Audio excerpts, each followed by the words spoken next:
প্রত্যাংশকে করে দিয়েছি হালকা খিচুড়ি চালে ডালে, আর তার মধ্যে অল্প একটু কুমড়ো দিয়ে দিয়েছি।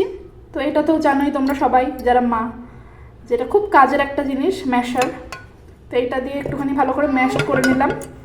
তো দেখা যাক ও কেমন খায়। খিচুড়ির মধ্যে আমি ছোট্ট একটা অর্ধেক ডিমের কুসুম অ্যাড করেছি।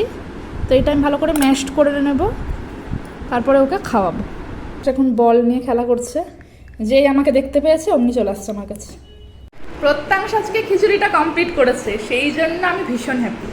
প্রত্যাংশের কিছুদিন যাবৎ একটু শরীরটা খারাপ ছিল, তো সেই জন্য ও কিছু খেতে চাইছিল না, তো মনটা আমারও খারাপ ছিল।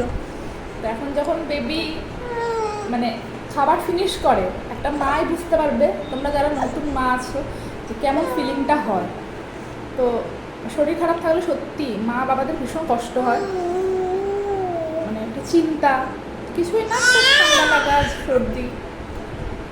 যাই হোক, খাবারটা কমপ্লিট করে নিয়েছে, তো সেই জন্য ভীষণ হ্যাপি আমি। তো আমার ছেলেও এখন ভীষণ খুশি, তো এখন খেলা করছে। দেখো আমার ছোট পুচু।